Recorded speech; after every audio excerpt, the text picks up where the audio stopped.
It's a pleasant, late winter morning, the 17th of September, 1814. Captain Philip Pippon stands on the deck of His Majesty's ship, Tagus. Lying before him is an unexpected and uncharted island. Pippon, along with Captain Thomas Staines of HMS Britain, had been tasked with tracking down the USS Essex, which had been raiding British shipping in the Pacific. By serendipity alone, the ships have stumbled across this mysterious island.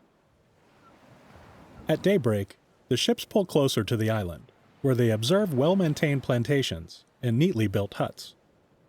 Pippon does not believe the island to be Pitcairn, as it was charted several degrees further to the west, and such a margin of error seemed unlikely.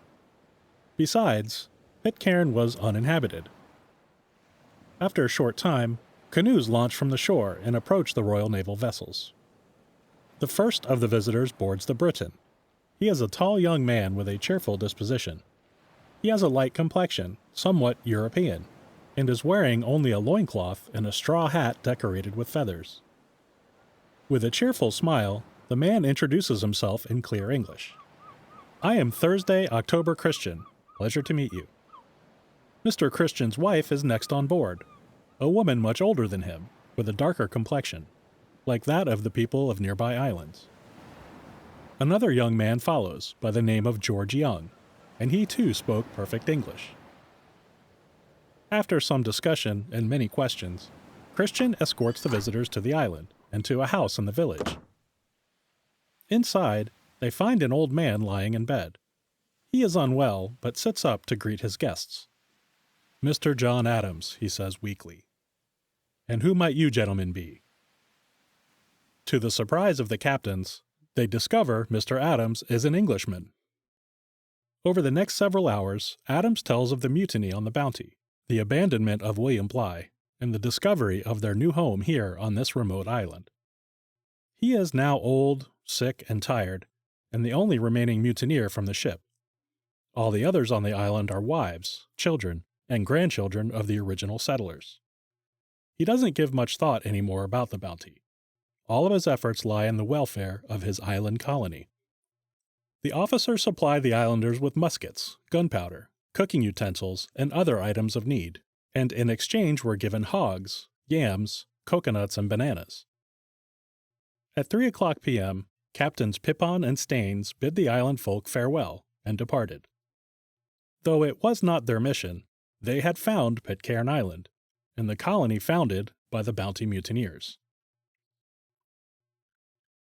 The Mutiny on the Bounty, Part 2, today, on Shipwrecks and Sea Dogs. Hello and welcome to Shipwrecks and Sea Dogs, tales of mishaps, misfortune, and misadventure. I'm your host, Rich Napolitano. This is Part 2 of the Mutiny on the Bounty, so if you haven't listened to Part 1, I suggest you go back and do so. During Part 1, we tracked the voyage of the Bounty from England to Tahiti, up to the point of the mutiny by Fletcher Christian. Lieutenant William Bligh and 18 other men were sent away in a small, cramped launch with only limited supplies. This is where we will pick up the story in Part 2. A quick note before getting started: since releasing Part 1 of this episode, I've discovered some information about one of the Bounty crewmen, Matthew Quintal. In Part 1, I pronounced his name as Quintal, but I have since learned that his birth name was actually Quintrell, and his family originated from Cornwall. At some point in time, his surname was recorded incorrectly as Quintal. For this reason, I will use the surname Quintrell here. If you read more about the Bounty elsewhere, or watch the movies, you will probably see or hear the name Quintal, so please understand that Quintrell is the same man. As Fletcher Christian and his mutineers sailed off with the Bounty, William Bligh and the 18 others began rowing for the island of Tofua, roughly 30 miles to the northeast. The launch was designed for 15 men, just 23 feet in length. With 19 men, plus their stores of supplies, the small vessel was cramped, uncomfortable, and sitting very low in the water with less than a foot of freeboard, or clearance from the water's surface. Bligh was a highly skilled navigator, but being stranded in the South Pacific in a small, overcrowded boat with insufficient equipment and few provisions was a formidable challenge. Gunner William Peckover was able to smuggle his pocket watch on board, and he kept time in order for Bligh to determine their longitude. The day after the mutiny, April 29th, the exiled men reached the island of Tofua and took refuge at a small cave. The men gathered what water and food they could, while the natives became curious and suspicious. On May 2nd, the island's chief insisted Bligh remain on shore, or give them his magnifying glass, a tool they knew could be used to make fire. Bligh refused, causing the natives to begin clacking stones together and screaming.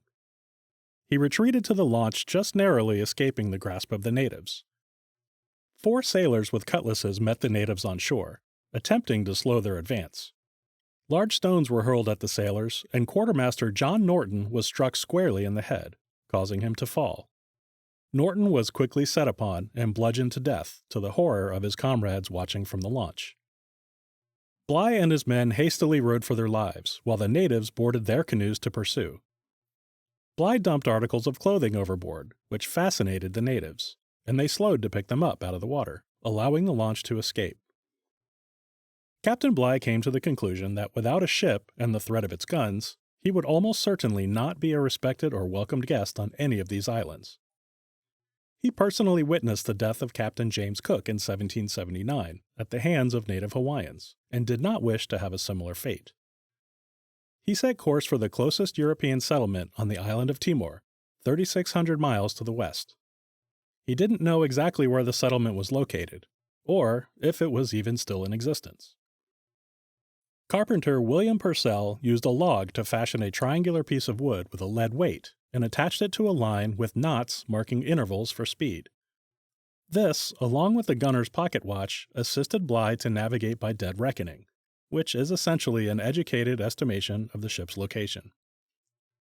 Bligh wrote of the dismal daily conditions and made note of the islands they observed, encounters with terrible storms, and of rationing their meager portions of water, rum, wine, coconuts, meat, and rotten bread. The men occasionally caught a fish, or a bird, which was shared equally among them. On May 6, 1790, the men passed between the islands of Fiji, and Bligh recorded remarkably detailed charts of the islands, especially given his circumstances. The launch passed the Great Barrier Reef in late May, and came upon the eastern shores of the Cape York Peninsula of modern-day Queensland, Australia. Their base of operations was named Restoration Island, as this is where his men would recover their strength. Bligh sent search parties to replenish their wood and to collect oysters, birds, turtles, clams, water, and other food as could be found. The men foraged for several days, taking turns sleeping on shore with the comfort of a fire. While their fortunes were improving, morale was declining. Bligh found several men to be insolent, refusing to participate in search parties and other work. The longtime thorn in his side, Carpenter William Purcell, once again was particularly troublesome and challenged Bligh's authority, saying, "I am just as good a man as you." To retain what was left of his authority, Bligh picked up a cutlass and demanded Purcell to do the same, urging him to have it out. The carpenter cried out that Bligh was trying to kill him, and asked boatswain William Cole to arrest Bligh. In no uncertain terms, William Bligh threatened Cole with execution if he interfered. Cole backed down, and calmer heads prevailed, but Bligh kept a cutlass with him at all times for the rest of the journey. On the 2nd of June, while out hunting for birds, butcher Robert Lamb ran off alone and approached a group of birds too quickly, scaring them off.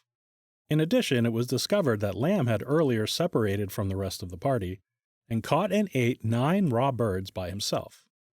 William Bligh wrote of this. "On the return of the offender, I gave him a good beating." The launch rounded Cape York Peninsula on June 3rd and headed west for Timor through constant rain. It was then that William Peckover's pocket watch, a valuable tool for navigating, stopped working as a result of saltwater damage. On June 14th, 41 days after leaving Tofua, the men miraculously reached the Dutch settlement of Coupang on the island of Timor. Some were extremely sick, and all were wet, cold, exhausted, weak, and suffering from malnutrition. "Our bodies were nothing but skin and bones," wrote Bligh. Our limbs were full of sores, and we were clothed in rags. In this condition, with the tears of joy and gratitude flowing down our cheeks, the people of Timor beheld us with a mixture of horror, surprise, and pity. Nevertheless, Bligh boasted of his accomplishment. Thus happily ended, through the assistance of divine providence, without accident, a voyage of the most extraordinary nature that ever happened in the world. Let it be taken in its extant duration, in so much want of the necessaries of life. Of the 19 men who boarded the launch, only John Norton was lost during the journey, when he was killed on Tofua. The Dutch residents of Coupang opened their doors and their hearts. The men were provided with dry clothes, warm beds, and regular meals of nutritious food, and were regaining their strength. That is, until the heat and diseases of the tropics came calling. Almost all of the men contracted malaria during their stay in Timor. Botanist David Nelson died on July 20th, and the rest of the men were weakened considerably. Bligh purchased the 34-foot schooner Resource, and the remaining men departed on August 20th, 1789, reaching Batavia on the 1st of October. Ship's cook Thomas Hall died of dysentery on October 10th, an illness he had been suffering from since his arrival at Timor. That same day, Bligh departed on the Vliet on August 16th with his clerk, John Samuel, and servant John Smith, forcing the remaining men in Batavia to return to England with the Dutch East India Company fleet at a later time. In the coming weeks, master's mate William Elphinstone and quartermaster Peter Linkletter died, most likely of malaria or some other fever. Lieutenant Bligh, Mr. Samuel, and Mr. Smith arrived in Portsmouth, England on March 14, 1790, and 2 days later, Bligh officially reported the mutiny to officials in London. Of the 18 men who joined Bligh on the launch following the mutiny, 11 eventually made it safely back to England. William Bligh was, for a time, a national hero after publishing his account, Narrative of the Mutiny on the Bounty and the Voyage of the Ship's Launch. The Admiralty dispatched HMS Pandora for Tahiti in November of 1790, under Captain Edward Edwards, with the intention of tracking down and arresting Fletcher Christian and the other mutineers. While Bligh and his men struggled through their epic journey for survival, the 25 men aboard the Bounty set off on their own. Christian first scouted the island of Tabuai from May 28 to May 31, 1789, and despite finding unfriendly natives, determined it was suitable for their new settlement. Christian then took the Bounty back to Tahiti for supplies, where a number of Tahitians joined the mutineers, and they arrived back at Tabuai on June 23. The mutineers built a fort and began to dig a moat around their settlement, which angered the local chief.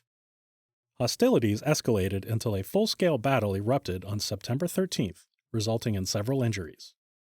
Realizing the dangers of remaining on Tabuai, Christian and his band of followers chose to leave and return to Tahiti. For the next 3 weeks, the Bounty crew resupplied and formulated another plan, because they could not remain at Tahiti. Royal Navy ships would arrive before long, in search of Christian and the other mutineers.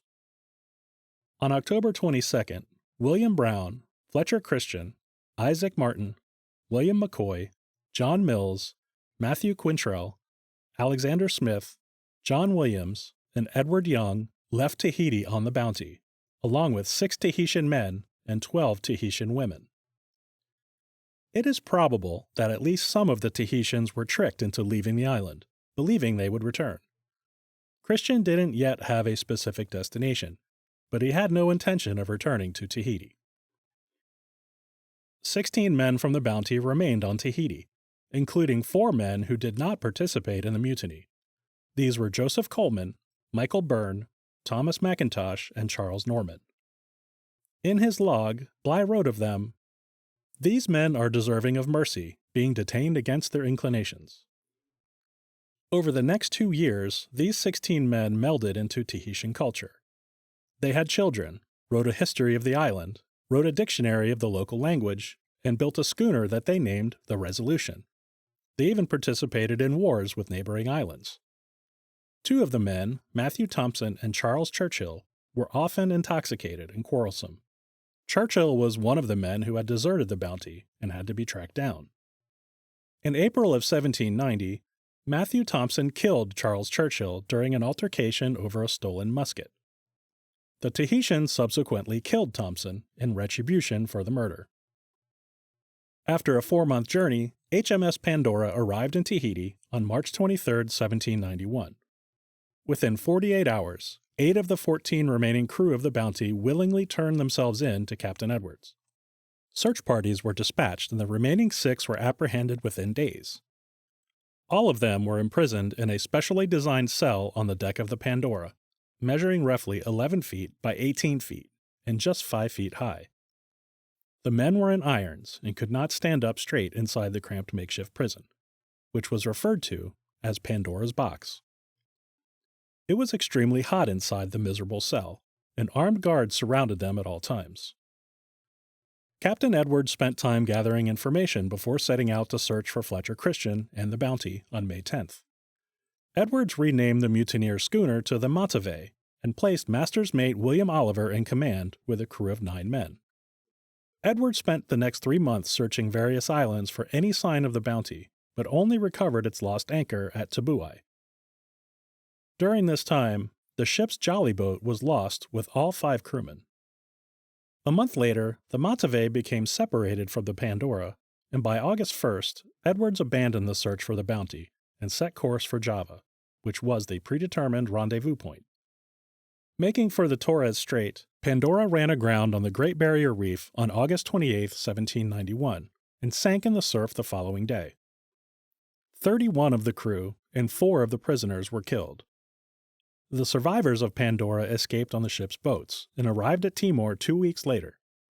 Edwards and his crew boarded the Dutch vessel Rembang and were transported to Java, where they were reunited with the crew of the schooner Mutiny, which had arrived a day earlier.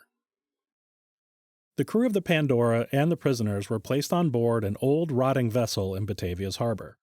Diseases of the tropical climate and conditions of their quarters took the lives of 16 more of the Pandora's crew from various illnesses. Captain Edwards wrote of his disdain of the Dutch settlement. All the morality of that place originates from marsh effluvia, arising from their stagnant canals and pleasure grounds. Edwards departed Batavia with a portion of his crew and all of the prisoners in December of 1791 aboard the Dutch ship Vredenburg. The remaining crew departed aboard the Gorgon 4 months later. Of the 134 men who left England on HMS Pandora, only 78 made it back to England. Edwards was later court-martialed for the loss of Pandora, but he was acquitted of all charges. The 10 surviving mutineers who were captured by Edwards at Tahiti were court-martialed. 6 of them were found guilty and sentenced to death by hanging, while the 4 men designated as innocent by William Bligh were acquitted. However, at the court's request for mercy, King George III granted royal pardons to midshipman Peter Hayward and boatswain's mate James Morrison. Cook's assistant William Muspratt was granted a stay of execution, and was eventually pardoned. On the 28th of October 1792, Thomas Burkitt, Thomas Ellison, and John Millward were hanged from the yardarm of HMS Brunswick at Portsmouth. The 3 men maintained their innocence until the very end. Carpenter William Purcell, who was with Bligh during the miraculous voyage of the launch, was also court-martialed after Bligh filed charges against him. He was found guilty, not of mutiny, but of insolence. Purcell was reprimanded, but continued service with the Royal Navy. After retiring, Purcell suffered from dementia and died at the age of 71 in 1834. He was the last remaining survivor who had sailed on the Bounty. When the Bounty departed Tahiti, Fletcher Christian did not have a specific destination in mind. However, his goal was to find a remote, uninhabited island suitable for settlement and was unlikely to be found by the Royal Navy. Of the items kept on board the Bounty, Lieutenant Bligh's charts and maps proved to be most useful. Christian found a reference to Pitcairn Island, found by Philip Carteret in 1766. He read Carteret's description of the island. It appeared like a great rock rising out of the sea. It was not more than 5 miles in circumference and seemed to be uninhabited. It was, however, covered with trees, and we saw a small stream of fresh water running down one side of it. I would have landed upon it, but the surf, which at this season broke upon it with great violence, rendered it impossible. This was an ideal location, as it was uninhabited, had a source of fresh water, and its coordinates happened to be improperly charted on British maps. James Cook had attempted to find it using Carteret's coordinates, but could not.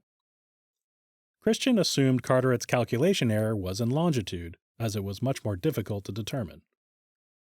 Christian took the Bounty to 25 degrees south latitude and then sailed east until he found the island matching the description. The Bounty arrived at Pitcairn Island on January 15, 1790. While the island had been home to a population of Pacific Island peoples previously, it had been abandoned for centuries when the mutineers arrived. A week after arriving, on January 23rd, the Bounty was burned by Matthew Quintrell at what is now named Bounty Bay. Seemingly, this was to hide any evidence of the ship and to prevent anyone from leaving the island. Strangely, Quintrell burned the ship before all items of value could be removed.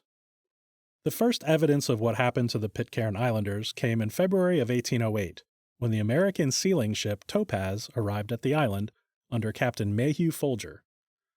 Folger found a thriving settlement led by a man named Alexander Smith, who was one of the mutineers from the Bounty.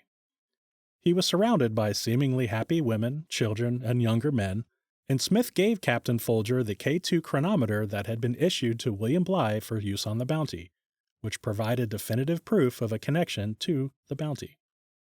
It wasn't until 1814 that British ships found the shores of Pitcairn Island, when HMS Britain under Sir Thomas Staines and HMS Tagus, commanded by Philip Pippon, arrived. The captains were greeted to the island by Fletcher Christian's son, Thursday October Christian, and George Young, the son of Edward Young. They found 46 people on the island, most of a relatively young age, led by a man calling himself John Adams. Alexander Smith's actual name was John Adams. While he was listed as Alexander Smith on the Bounty's muster, he had started using his real name of John Adams with the other Pitcairn colonists. The younger islanders all referred to Adams as father. The captains reported back to the Admiralty that the Pitcairn Islanders were self-sufficient, peaceful, and happy. No action was taken, and Pitcairn Island was left in peace. In 1825, Frederick W. Beechey led an expedition to Pitcairn Island and spoke with Adams and others for 16 days. Beechey published an extensive account from John Adams of the entire story of the Bounty and its crew, entitled Narrative of a Voyage to the Pacific and Bering Strait. According to Adams, the Pitcairn colony struggled at first, but survived relatively well. Fletcher Christian took a Tahitian woman named Mauatua as his wife. She also went by the names Mamiti and Isabella. Their son, Thursday October Christian, was born in 1790, and was the first of the Pitcairners to be born on the island. But there was a clear hierarchy in place with the white mutineers at the top and the Tahitians below. Disagreements became more frequent, and the Tahitians were extremely resentful of having their women taken from them and given to the white men. In September of 1793, a full-scale rebellion erupted, and Fletcher Christian, William Brown, John Mills, Isaac Martin, and John Williams were ambushed and killed.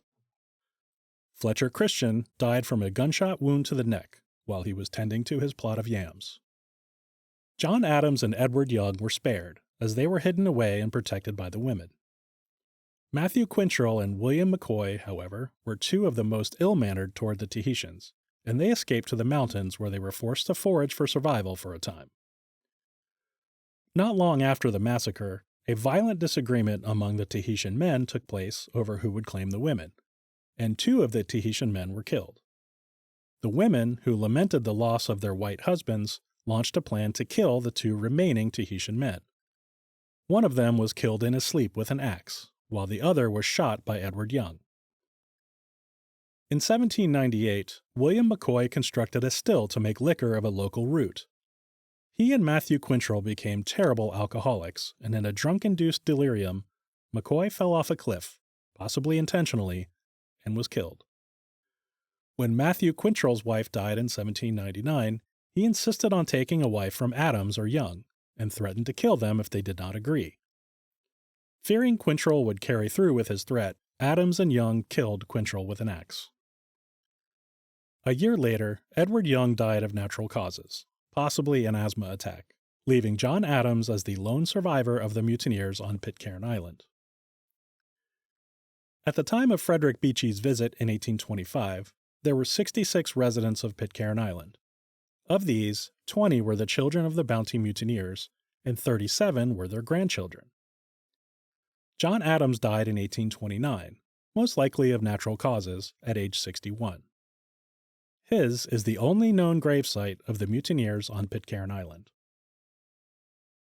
William Bligh was court-martialed in October of 1790, as is customary when a ship is lost. The court read a letter from Bligh that he wrote while on TImor, and heard testimony from Midshipman Thomas Hayward, Midshipman John Hallett, and Sailing Master John Fryer.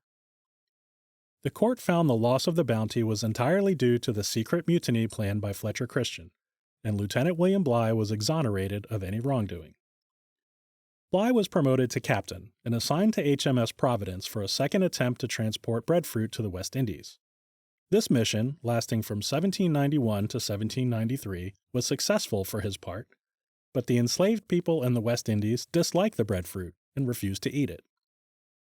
Bligh expected to again be welcomed back as a hero, but found to his surprise that his reputation had suffered a significant decline while he was away. As Bligh's crew from the launch and the prisoners captured at Tahiti returned to England, more court-martials were held. During the testimony of those trials, evidence of Bligh's antagonizing behavior came to light. Bligh was described as a petulant and cruel taskmaster who held petty grudges, often issued threats of bodily harm and imprisonment, and belittled his officers at every opportunity. Master John Fryer wrote much of Bligh's behavior. Bligh often used phrases such as, "You can all go to hell," and "God damn you." On one occasion, Bligh pointed a bayonet at Fryer and shouted, "I'll run you through." During a separate incident with Fryer, Bligh threatened, "I'll break every bone in your skin." Boatswain's mate James Morrison recounted, while at Tahiti, Lieutenant Bligh took personal possession of hogs rightfully purchased by the crew, claiming he owned everything brought on board and would do with them as he pleased. On another occasion, Bligh accused the crew of stealing from his cabin, calling them all thieves and rascals, only to find the items in question in his cabin, exactly where his clerk had left them. Fletcher Christian and other officers were often the target of Bligh's verbal abuse. Of particular annoyance was a loan that Bligh had given to Christian at some point prior. Bligh frequently used this arrangement to insult Christian publicly and belittle him for the debt.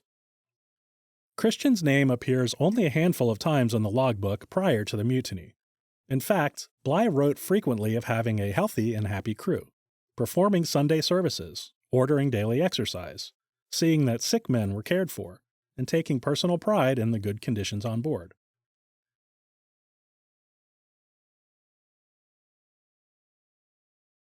The fate of the Bounty's voyage took a decided turn while at Tahiti. Bligh gradually lost control of the men as they became more comfortable on the island and with their female consorts. Discipline was lacking, and the poor condition of the ship's boats and other equipment, the theft of supplies, and an increasing frequency of insubordination are indicative of this.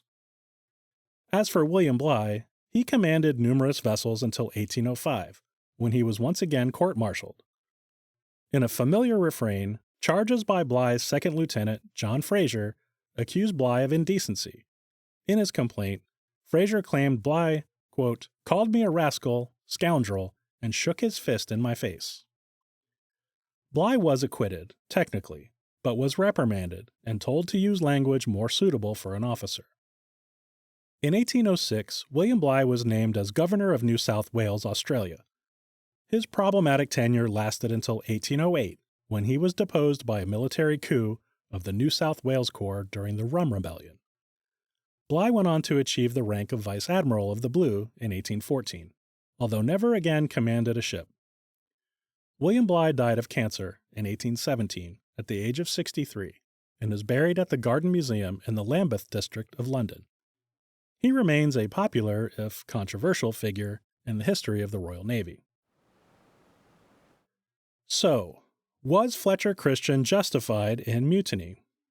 I don't often interject my opinions, but in this case, the Bounty Mutiny has been discussed and debated for over 200 years, and so I'll offer my thoughts. A commanding officer of a naval ship is expected to handle insubordination in the proper manner, as a gentleman, including issuing appropriate discipline. At all times, the officer should maintain dignity, authority, and avoid knee-jerk overreactions. A captain's authority should generate from a proper demeanor and charisma, not just simply from rank. Bligh often raised and shook his fists and called men scoundrels and rascals and made threats of flogging and imprisonment and threatened to throw men overboard and court-martial them. Author of many naval-themed novels, Patrick O'Brian, wrote of William Bligh, "The captain of the Bounty's abuse was of a different nature. Bad in the sense of wrong, the language of one who is foreign to the community. Bligh never learnt the common language of sea officers addressing their equals or inferiors. Language in its widest sense of words, stress, intonation, facial and body expression, tone, pitch, and all the rest. Whether this arose from his rather squalid early years, or whether he merely had a tin ear, makes little difference to the result." William Bligh seemed to have taken even the slightest inconvenience as a personal attack, and allowed his emotions and pride to get the better of him. The personal insults, and worse, threats of violence, including death, was unprofessional and out of line. Bligh's authority turned into petulant revenge, and his officers had simply had enough. It's understandable. Bligh was unjust, mean-spirited, and unnecessarily hostile. However, I do not believe mutiny was justified. Bligh did not actually commit any of the violence that he threatened, aside from an occasional flogging, but he did not excessively punish any of the men, nor was the ship or their lives in peril. In fact, their time at Tahiti had been quite pleasurable. Had the mutiny not occurred, the Bounty almost certainly would have made it to the West Indies and then back to England safely, with possibly only Carpenter William Purcell facing court-martial. Despite all of this controversy and shortcomings as a leader, it is without question that William Bligh was a brilliant mariner, an expert navigator, and for that he should be remembered. The Pitcairn Island group remains a British overseas territory today. Its population grew steadily in the early 19th century, reaching 193 in 1856, before the entire population was moved to Norfolk Island. 16 residents returned in 1859, and the population again grew, reaching a height of 250 in 1936. The outbreak of war, an interruption of shipping, and economic factors caused another population decline, reaching a low of 40 in 1997. The 2020 census revealed 47 people living on the island, and as of 2025, that number is estimated at 50. Its sole village, a tiny settlement named Adamstown, is the home of Bounty Square, where one of the anchors of the legendary ship is on display. Of those currently living on Pitcairn Island today, almost all are descendants of the Bounty mutineers and their Tahitian wives. About half of Norfolk Island's population are descendants of the mutineers as well. Olive Christian, a descendant of Fletcher Christian who runs the island's general store, stated, "Everybody is so close, you are one big family, regardless of whether you might be a Young, Warren, or Christian," referring to the island's original family names. A unique language called Pitcairn has developed, and its people often enjoy community dinners, birthday celebrations, and holidays such as Bounty Day on January 23rd. The annual celebration includes the building of a mock replica of the Bounty, which is set on fire and drifted out into the bay. Some artifacts from the Bounty are in existence today. In addition to the anchor at Adamstown, researchers have found a number of items in the shallow cove where the Bounty was burned, including a heavily encrusted cannon, mounds of iron ballast, copper sheathing, nails, rope, and other small items. The K2 chronometer assigned to William Bligh was given to American Captain Mayhew Folger by John Adams at Pitcairn Island in 1808. Folger was later imprisoned on Juan Fernandez Island, and K2 ended up under Spanish control. It was then purchased in Chile, and later purchased again by Sir Thomas Herbert. He presented K2 to the United Services Institution, and it now resides at the National Maritime Museum in Greenwich. The story of the Bounty has been depicted on the big screen on 3 occasions. 1935's Mutiny on the Bounty starred Clark Gable as Christian and Charles Laughton as Bligh. 1962's movie of the same name, with Marlon Brando portraying Christian and Trevor Howard as Lieutenant Bligh, and 1984's film called simply The Bounty, starring Anthony Hopkins as William Bligh and Mel Gibson as Fletcher Christian, which I personally find the most enjoyable. It's largely accurate, but does take some creative license on occasion. Of interesting note is the enlarged replica of HMS Bounty built in 1960 for MGM's 1962 film. After filming was wrapped on the subsequent promotional tour, in 1965 the Bounty was stationed at St. Petersburg, Florida, which happens to be my hometown. I have fond memories of seeing this incredible sailing ship up close, walking its decks and exploring the ship. As a young boy, I didn't quite understand the significance at the time, but I enjoyed seeing the cannon, hearing the creak of the wood, and smelling the freshly polished decks. The Bounty replica additionally appeared in movies and television throughout the years, including a 1965 episode of the TV show Flipper, the 1983 film Yellowbeard, and the 1989 film Treasure Island. Media mogul Ted Turner purchased the MGM library in 1986, which included the replica ship, and in 1993, the ship began spending its summers in Fall River, Massachusetts, while wintering in St. Petersburg, Florida. In October of 2012, the Bounty left New Haven, Connecticut, bound for St. Petersburg, and was caught in Hurricane Sandy. The Bounty sank off the coast of Hatteras, North Carolina, on October 29, 2012. 14 of its crew were subsequently rescued by the U.S. Coast Guard, but sadly, Captain Robin Walbridge was never found. Crew member Claudine Christian was recovered, but was unresponsive and pronounced dead at the hospital. Claudine Christian was, according to her own statements, the fifth great-granddaughter of Fletcher Christian. That's going to do it for the Mutiny on the Bounty. Thank you so much for listening. Officers Club members on Patreon and subscribers to Into History can hear the bonus episode about William Bligh and the Rum Rebellion in the next edition of Flotsam and Jetsam. These bonus episodes are only available to premium subscribers, but you too can be one. Subscribe to the Officers Club on Patreon at patreon.com/shipwreckspod or join Into History at intohistory.com/shipwreckspod. Not only will you get bonus episodes, but all episodes are ad-free.